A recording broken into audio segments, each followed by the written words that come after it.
नमस्कार दोस्तों, आज मैं आपको सुनाऊंगा आलसी ब्राह्मण की कहानी। बहुत समय पहले की बात है। एक गांव में एक ब्राह्मण अपनी पत्नी और बच्चों के साथ रहता था। उसकी जिंदगी में बेहद खुशहाली थी। उसके पास भगवान का दिया सब कुछ था। सुंदर सुशील पत्नी, होशियार बच्चे, खेत जमीन पैसे थे। उसकी ज़मीन भी बेहद उपजाऊ थी, जिसमें वो जो चाहे फसल उगा सकता था। लेकिन एक समस्या थी कि वो खुद बहुत ही ज़्यादा आलसी था, कभी काम नहीं करता था। उसकी पत्नी उसे समझा समझा कर थक गई थी कि अपना काम खुद करो, खेत पर जाकर देखो, लेकिन वो कभी काम नहीं करता था। वो कहता, मैं कभी काम नहीं करूँगा। उसकी पत्नी उसके आलस्य से बेहद परेशान रहती थी, लेकिन वो चाह कर भी कुछ नहीं कर पाती थी। एक दिन एक साधु ब्राह्मण के घर आया और ब्राह्मण ने उसका खूब आदर सत्कार किया। खुश होकर सम्मान पूर्वक उसकी सेवा की। साधु ब्राह्मण की सेवा से बेहद प्रसन्न हुआ और खुश होकर साधु ने कहा कि मैं तुम्हारे सम्मान व आदर से बेहद खुश हूँ। तुम कोई वरदान मांगो। ब्राह्मण को तो मुँहमांगी मुराद मिल गई। उसने कहा, बाबा कोई ऐसा वरदान दो कि मुझे खुद कभी कोई काम ना करना पड़े। आप मुझे कोई ऐसा आदमी दे दो जो मेरे सारे काम कर दिया करे। बाबा ने कहा, ठीक है, ऐसा ही होगा, लेकिन ध्यान रहे कि तुम्हारे पास इतना काम होना चाहिए कि तुम हमेशा उसे व्यस्त रखो। यह कहकर बाबा चले गए और एक बड़ा सा राक्षस नुमा जिन्न प्रकट हुआ। वो कहने लगा, मालिक मुझे कोई काम दो, मुझे काम चाहिए। ब्राह्मण उसे देखकर पहले तो थोड़ा डर गया और सोचने लगा। तभी जिन्न बोला, जल्दी काम दो वरना मैं तुम्हें खा जाऊंगा। ब्राह्मण ने कहा, जाओ और जाकर खेत में पानी डालो। यह सुनकर जिन्न तुरंत गायब हो गया और ब्राह्मण ने राहत की सांस ली और अपनी पत्नी से पानी मांग कर पीने लगा। लेकिन जिन्न कुछ ही देर में वापस आ गया और बोला, सारा काम हो गया, अब और काम दो। ब्राह्मण घबरा गया और बोला कि अब तुम आराम करो, बाकी काम कल करना। जिन्न बोला, नहीं, मुझे काम चाहिए वरना मैं तुम्हें खा जाऊंगा। ब्राह्मण सोचने लगा और बोला, तो जाकर खेत जोत लो, इसमें तुम्हें पूरी रात लग जाएगी।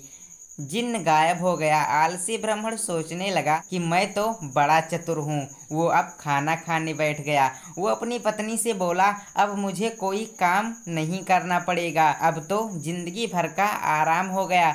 ब्राह्मण की पत्नी सोचने लगी कि कितना गलत सोच रहे हैं उसके पति। इसी बीच वो जिन्न वापस आ गया और बोला, काम दो, मेरा काम हो गया, जल्दी दो वरना मैं तुम्हें खा जाऊंगा। ब्राह्मण सोचने लगा कि अब तो उसके पास कोई काम नहीं बचा, अब क्या होगा। इसी बीच ब्राह्मण की पत्नी बोली, सुनिए, मैं इसे कोई काम दे सकती हूँ क्या। ब्राह्मण ने कहा, दे तो सकती हो, लेकिन तुम क्या काम दोगी। ब्राह्मण की पत्नी ने कहा, आप चिंता मत करो, वो मैं देख लूँगी। वो जिन्न से मुखातिब होकर बोली, तुम बाहर जाकर हमारे कुत्ते मोती की पूंछ सीधी कर दो। ध्यान रहे, पूंछ पूरी तरह से सीधी हो जानी चाहिए। जिन्न चला गया। उसके जाते ही ब्राह्मण की पत्नी ने कहा, देखा आपने कि आलस कितना खतरनाक हो सकता है। पहले आपको काम करना पसंद नहीं था और अब आपको अपनी जान बचाने के लिए सोचना पड़ रहा है कि उसे क्या काम दे।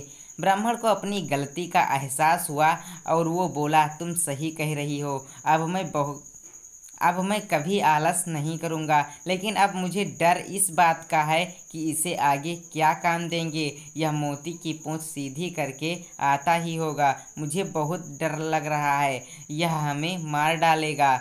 ब्राह्मण की पत्नी हंसने लगी और बोली, डरने की बात नहीं, चिंता मत करो, वो कभी भी मोती की पूंछ सीधी नहीं कर पाएगा। वहाँ जिन्न लाख कोशिशों के बाद भी मोती की पूंछ सीधी नहीं कर पाया। पूंछ छोड़ने के बाद फिर टेढ़ी हो जाती थी। रात भर वो यही करता रहा। ब्राह्मण की पत्नी ने कहा, अब आप मुझसे वादा करो कि कभी आलस नहीं करोगे और अपना काम खुद करोगे। ब्राह्मण ने पत्नी से वादा किया और दोनों चैन से सो गए। अगली सुबह ब्राह्मण खेत जाने के लिए घर से निकला तो देखा जिन्न मोती की पूंछ ही सीधी कर रहा था। उसने जिन्न को छेड़ते हुए पूछा, क्या हुआ, अब तक काम पूरा नहीं हुआ क्या? जल्दी करो, मेरे पास तुम्हारे लिए और भी काम है। जिन्न बोला, मालिक, मैं जल्द ही यह काम पूरा कर लूँगा।